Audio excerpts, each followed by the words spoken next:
Hi, welcome to சந்தா சமையல். நம்ம இன்னைக்கு மாங்காய் சாதம் எப்படி செய்கிறது பார்க்கலாம். ஒரு மாங்காய் எடுத்திருக்கேன். மாங்காய் தோல் சீவி துருவி எடுத்துக்கலாம். ஸ்டவ் ஆன் பண்ணி கடாய் வச்சுருக்கேன். கடாய் சூடானதோ 3 டீஸ்பூன் அளவு எண்ணெய் சேர்த்துக்கலாம்.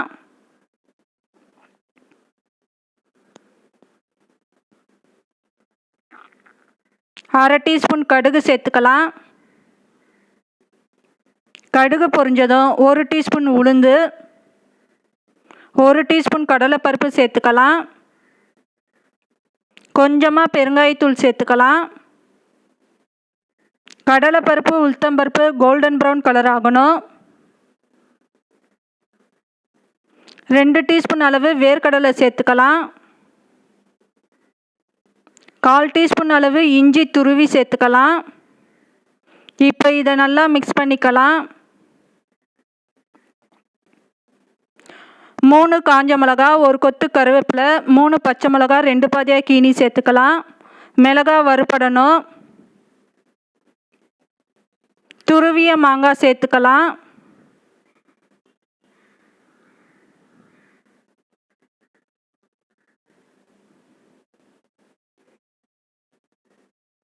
மாங்காய் சேர்த்துட்டு மிக்ஸ் பண்ணிக்கலாம்.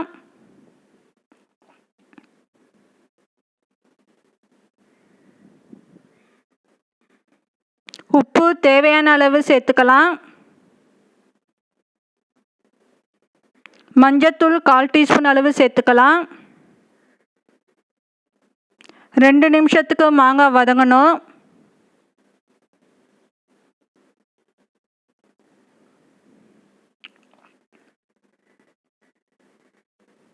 ஒரு கப் அளவு வடித்த சாதத்தை சேர்த்துக்கலாம்.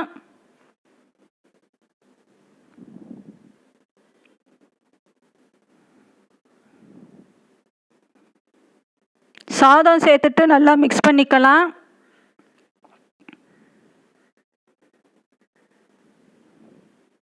இப்போ ஸ்டவ் ஆஃப் பண்ணிடலாம். இப்போ நமக்கு மாங்காய் சாதம் ரெடி ஆயிடுச்சு. இந்த சேனல் பிடிச்சிருந்தா லைக் பண்ணுங்கள், ஷேர் பண்ணுங்கள், சப்ஸ்கிரைப் பண்ணுங்கள்.